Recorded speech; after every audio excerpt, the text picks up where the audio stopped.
Good afternoon. Blog Talk Radio. Good afternoon, and welcome to our weekly business success podcast. My name is Jerry Siegel. My company is JASB Management. I'm in the business of management training and development, and these weekly podcasts are brought to you by the Time to Play Foundation, which is a not-for-profit 501c3 corporation with a mission and purpose to enrich the lives of others through programs, public awareness, outreach activities, events, and learning opportunities that further the concept of enjoying life. You can check out a host of information on the website, which is timetoplay.com. And we welcome anybody who is listening to these podcasts to email timetoplay.com as to questions you may want to ask about business success, about these podcasts, about topics that you may want us to cover, although we certainly have covered a number of topics over the last 3 months. We've talked about preparedness. We've talked about the fact that you are a salesperson first. We've touched on whether or not you want to go it alone or with partners. We've discussed self-management, the need to force yourself to do some things or to hire outside resources in order to do them. But if you're hiring outside resources, of course, you're going to be responsible for managing them as well as managing yourself. So that certainly all involves self-management. We've discussed managing your money, certainly an essential part of achieving success in any business endeavor. And at the same time, we've talked about understanding failure and understanding risk. We have communicated frequently that one of the issues that is not taught in our school system and our education system is that success is built on failure. And if you're going to succeed, you're going to fail. You're going to fall down. You're going to make mistakes because you're going to learn sometimes by trial and error. Sometimes you can learn from other people's experience, and that's one of the reasons why we're bringing these podcasts, because for myself, I've been in business for many, many years. I've learned from my experience. I've learned from other people's experience, and I've learned because I continue attempting to learn, which is something that I encourage anybody who is looking and desirous of succeeding in business, which of course everybody is, to remember that the only constant in life is change, and it's essential to continue learning in order to keep up with everything that's changing. And at this point in time, we're living in a world where everything is changing extremely rapidly, which makes it more and more challenging. So we've touched on many areas of business success. We are going to be interviewing a number of entrepreneurs and a number of business owners over the next couple of months. We're going to be asking them questions such as how did they start or get into their business, why did they start or get into the business, some of the challenges they faced in the first 3 years, what elements of management they attribute for the success they've experienced, the outside resources that they use and continue to use, how do they handle the rapid change that I just mentioned. And we're going to ask them about some of the things they learned from making mistakes and whether they would encourage or discourage somebody to be an entrepreneur. We're going to ask them if they have the opportunity to do it again, what would they do differently? And we're going to ask them for their suggestions on for the entrepreneur who is starting a business. Now, on today's call, we have Lee Munch. I'm going to turn the microphone over to Lee and let her introduce herself and her organization, and then we'll get back and talk about making more money now. Lee? Hi, Jerry. Yep, I'm Lee Munch. My company is Monarch 13. I started my company officially. I actually only started this company last May. However, I've been in business for 10 years. I'm a business coach, and it's my passion and my mission to positively and profitably impact small business small businesses everywhere, and my mission is to positively impact 13,800 small businesses by December 31st, 2017. I work with business owners and small business owners. I work with all business, like large and small, but I focus on the small business owner because, first of all, 90% of all businesses have less than 20 employees. So that makes pretty much everyone a small business. And it seems to me that group of people, we all, I'm a small business myself, we all tend to be in overwhelm and not sure what to do or how to do it, so focused on the business of the business. And I think that they need they need the most resources, and they need the most help because we're the busiest, and sometimes it's hard for us to get out of our own way. Well, those are certainly very good points that you make, Lee, and one of the things that we have discussed in previous podcasts, but certainly worth mentioning again, and that is particularly a challenge for the entrepreneur, and that is the time that you need to spend working on your business instead of spending the entire time, all that you can put forth, working in your business. It's very easy to get involved in all of the areas that you need to be responsible for as an entrepreneur because you're going to be handling everything and anything from sales to finance to operations to human resources to supervision when and if you have employees, and all of those areas are going to take up time. However, before you even intend to focus on any of those areas, you need to step back and create a mission statement. As you heard from Lee, she has a very ambitious mission to help thousands of business owners succeed and help them by the end of 2017. That is the place you start. You start with a vision, you start with a mission, you start with a purpose. And those are statements that you create by stepping back and determining what you intend to do, whether you are selling a product or a service, or whether you're manufacturing, distributing, regardless of what aspect of business you're in. You want to communicate to your potential customers and clients what it is that is the mission of the organization, and then how you're going to go about filling that mission. So coming to what we're talking about today, and that's making more money now. Certainly resources are one of the primary reasons that most businesses fail within the first year, and certainly within 2 or 3 years. Resources regarding capital, resources regarding people, resources regarding all of the essential elements, some of which I mentioned before, that are necessary for a successful business. This involves planning. This involves goal setting. These are activities that you're going to be working on that are not necessarily related to your business, because one thing that you will find is that roughly 75-80% of all business is identical. And when I say it's identical, it's because everybody has communication. Everybody needs delegation skills. Everybody needs goals. They need leadership skills. They need management skills. They need to motivate both themselves as well as any employees as they build their organization. They need personal and organizational development. They need supervision. They need time management. Regardless of whether you're selling a product or a service, whether you are manufacturing or just distributing, all of these components are identical. And one of the primary reasons that businesses fail is that the entrepreneur knows the specifics of their business or their industry.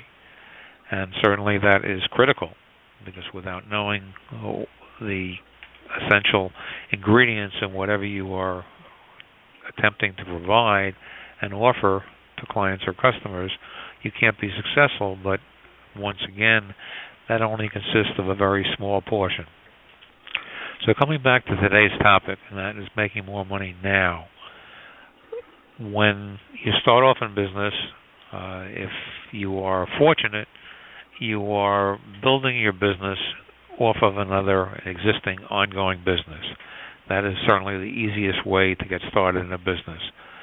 But many people that will be listening to this podcast either live this afternoon or subsequently online, because the podcasts are available at any point in time, and I encourage anybody who's listening today to go back and listen to previous podcasts, because there's a wealth of information that was dispensed by many other individuals like the two of us that are on the call today, who have had the opportunity to understand what it is necessary in order to achieve business success. And as we've touched on, succeeding in business is not easy. It's not overnight. It doesn't happen instantly.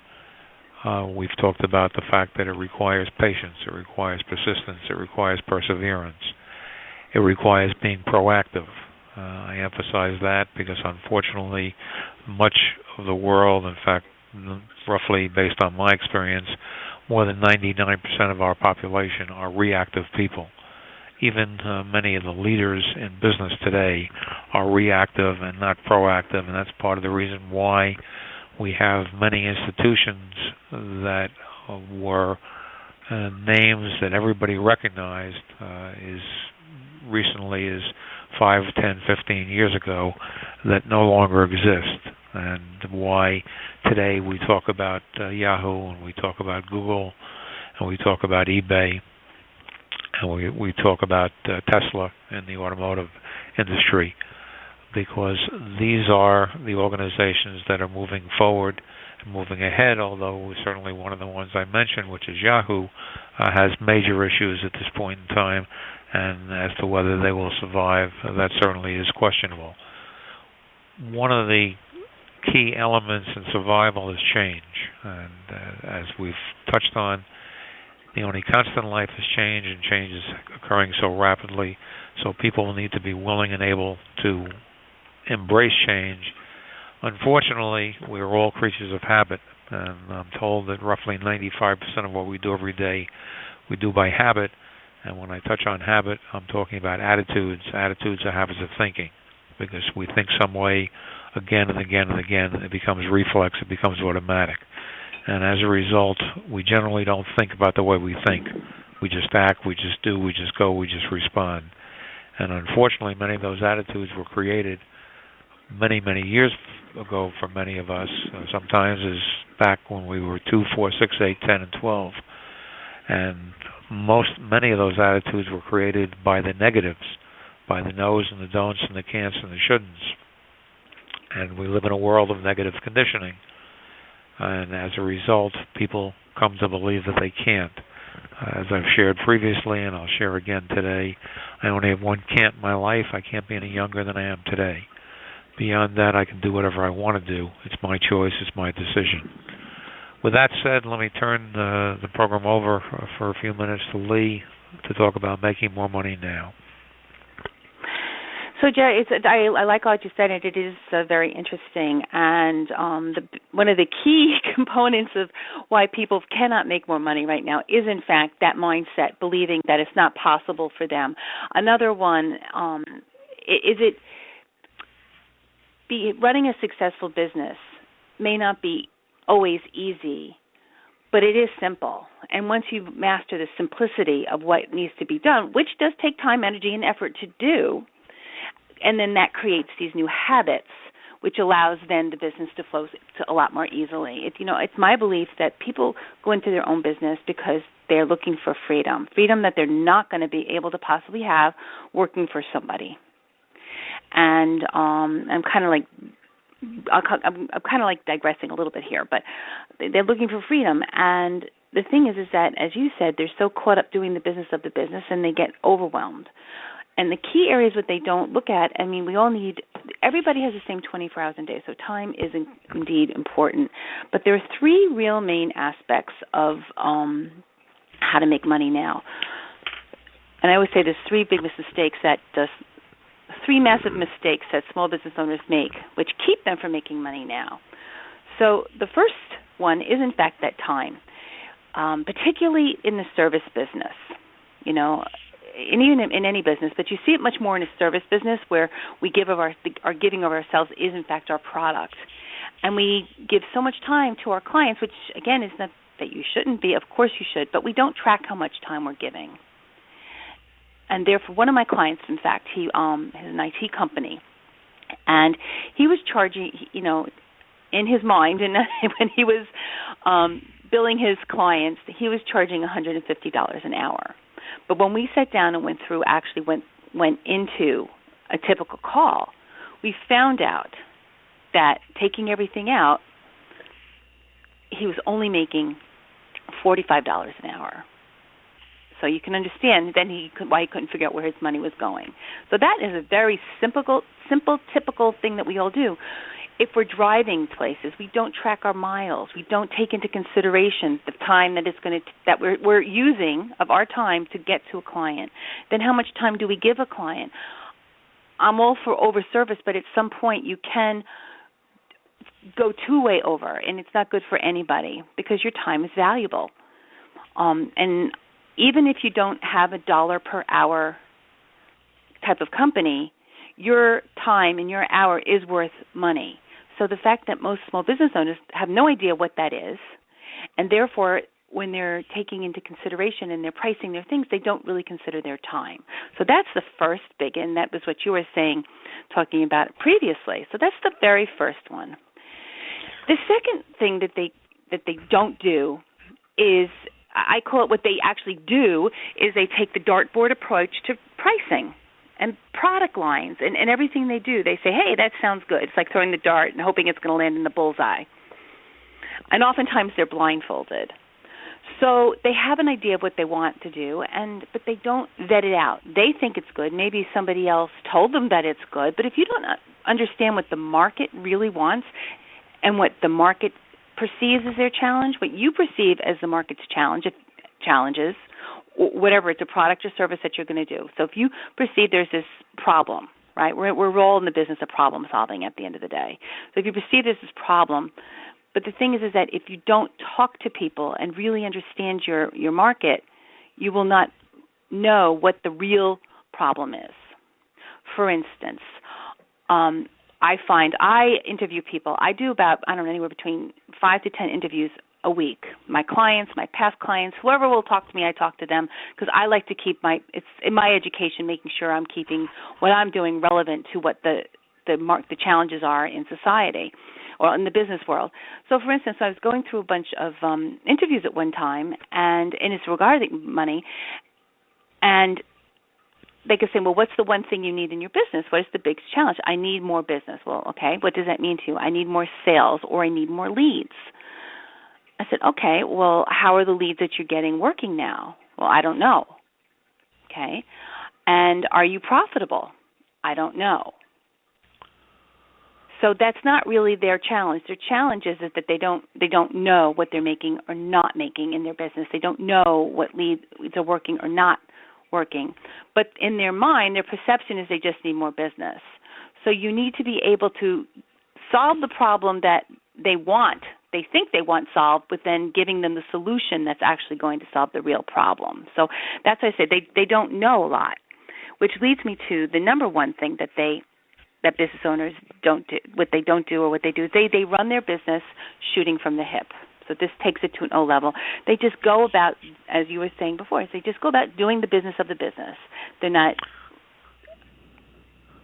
and what I mean by that is they don't have any processes. They do. Everyone, and that word scares people. Process and structure scare the bejeebus out of particularly entrepreneurs, which I think tend to be a little bit more free-spirited to begin with. They don't want to be caged in, right?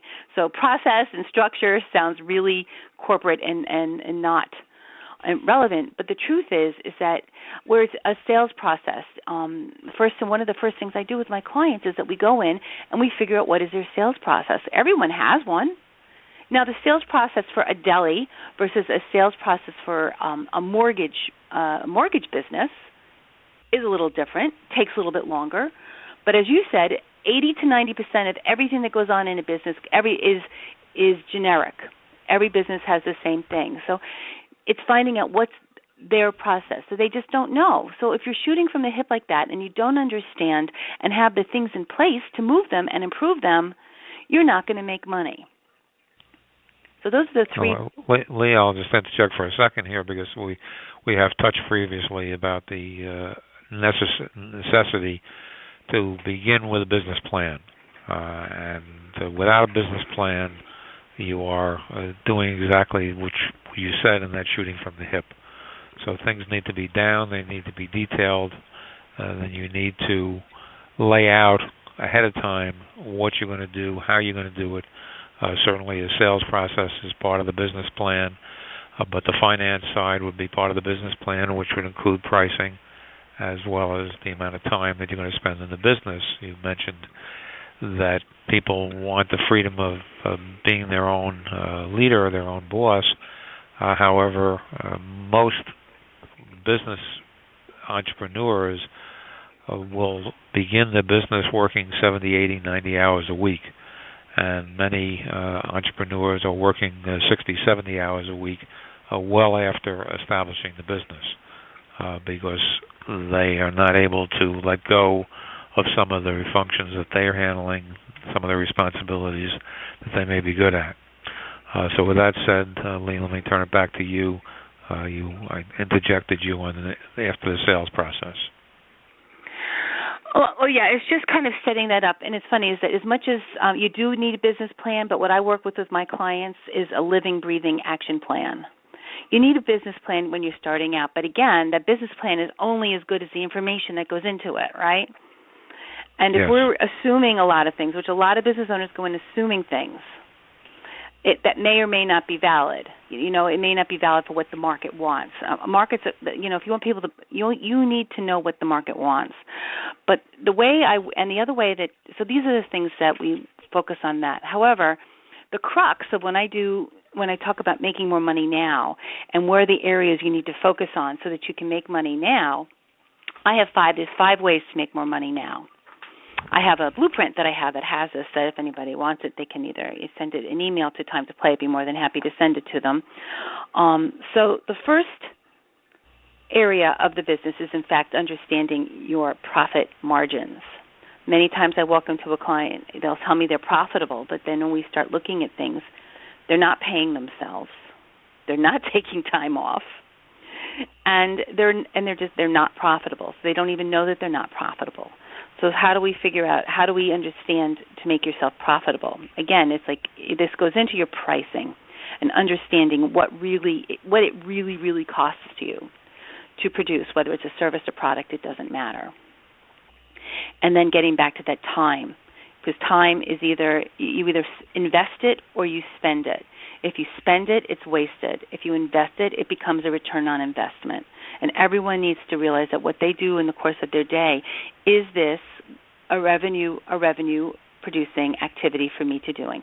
Is this a return on investment? And I, like you, education is key, and that needs to be a part of everybody, I feel. Of course, I'm a business coach and trainer and teacher like you, but I feel it's very important because, as they say, earn comes before learn only in the dictionary. If you want to earn more, then you got to keep learning more because the world changes. So time is one of those areas. And then, as I mentioned, too, the product or service is like understanding the real problem that they solve and how do they know that. Because so many people put these really wonderful sounding products or services and they completely flop because they haven't done enough market research, if you will. And all they need to do is talk to people. It's not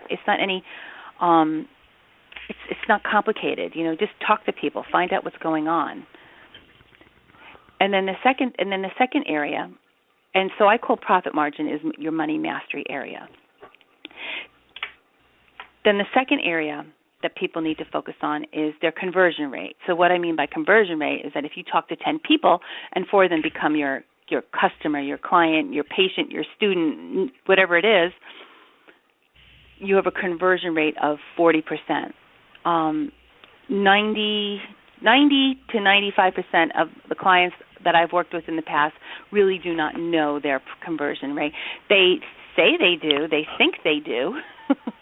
But thinking and actual documenting and knowing are two completely different animals. So understanding which is your sales process. This is really your sales process, and laying it out. Lay it out step by step. What happens from the first call to when you get the money?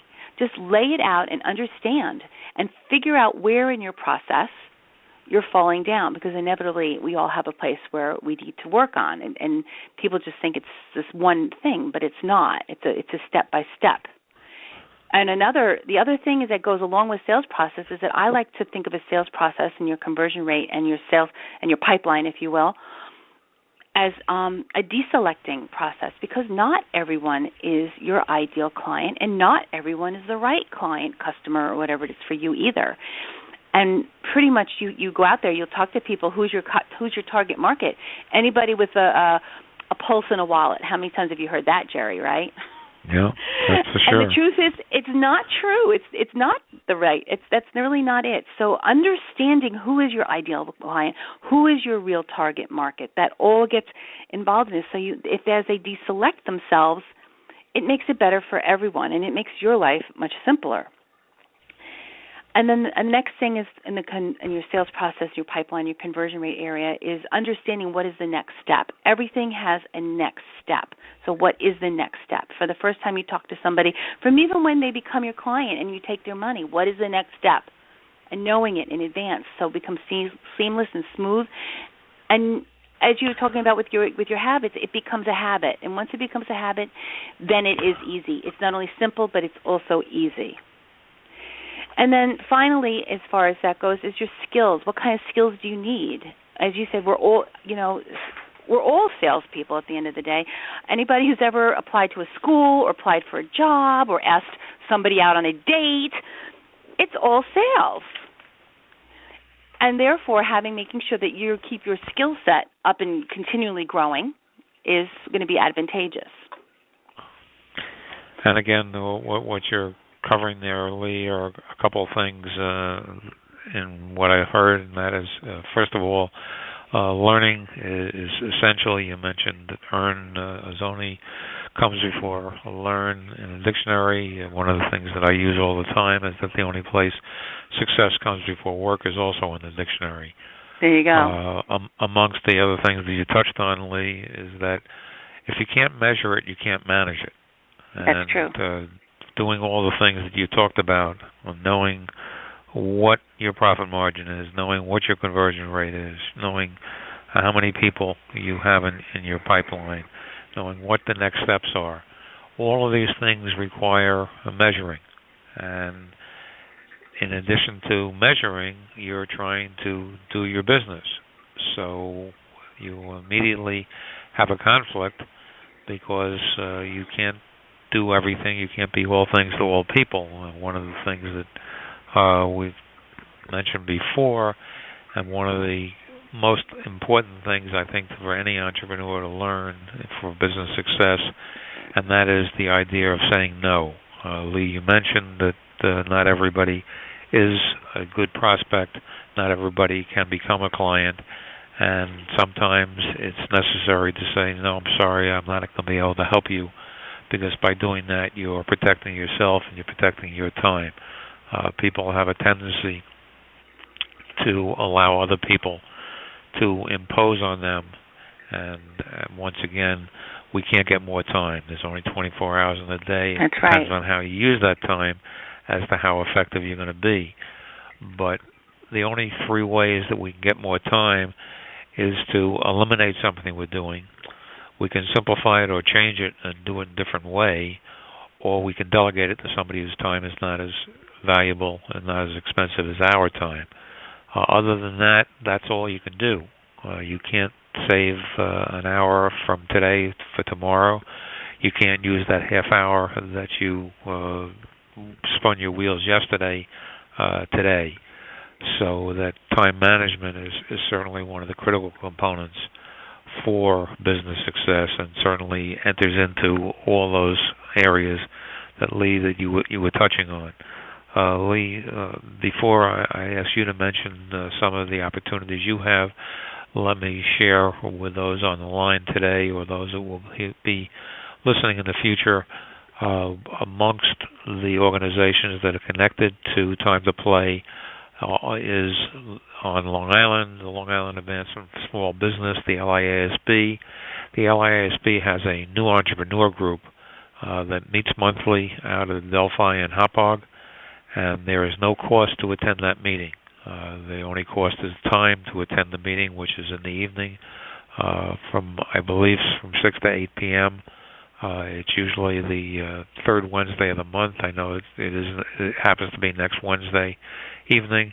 You can go to LIASB, the website, to find the specifics, but I encourage you, if you are new in business, if you want to learn about business, if you want to learn from other people who have been in business and have made mistakes, that is a great resource. Lee, you mentioned that you offer something as well for the entrepreneur. Please share that.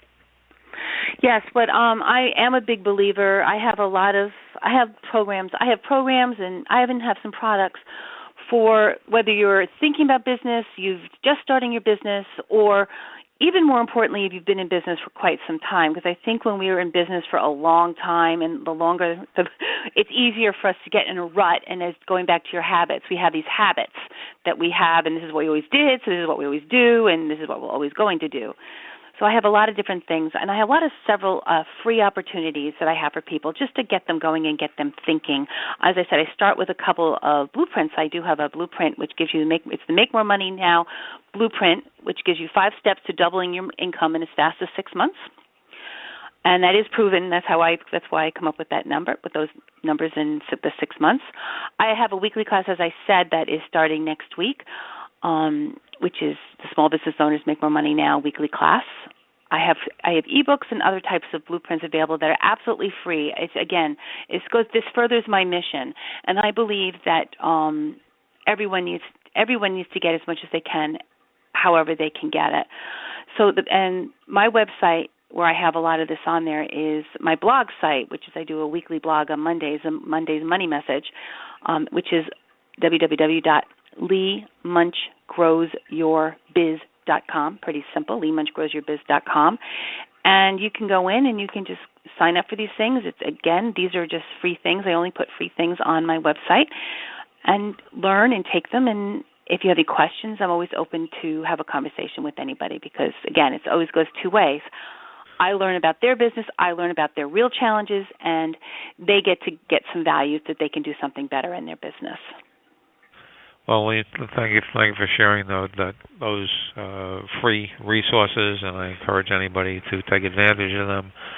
That's Lee Munch, M-U-N-C-H. And Lee, thank you for participating in today's Business Success Call. Once again, we're on the air live every Tuesday from noon to 12:30, and that these podcasts are available on timetoplay.com. timetoplay.com via blogtalkradio.com. That's B-L-O-G, talkradio.com, all one word. And you can listen at any point in time, because we know that the time that we do these live is not necessarily convenient for everybody. So with that said, we are trying to provide you with the resources that you need in order to succeed in business, which, as we've said, is not simple. It's not easy, although Lee said it's simple.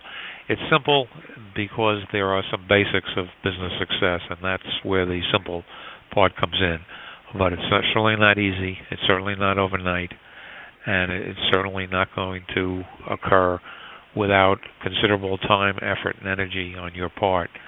So that if you are intending to go into business for yourself as an entrepreneur, do not make that turn unless you are prepared to put in a lot of time, put in a lot of effort, put in a lot of work, because it's certainly not going to be the 40-hour week that you were putting in working for somebody else, working in somebody else's business when you go into business for yourself. So with that said, I want to thank everybody. Again, thank you, Lee, for your sharing your insight today. Encourage thank people you, Jerry, to go, for having me. Go on to Lee's website to take advantage of the information that she's offering to make more money now in your business. And I encourage everybody to email timetoplay.com with any questions, comments, feedback, anything you'd like to have discussed in future podcasts. With that said, let me wish everybody a great afternoon, and thank you. Thank you. Bye-bye.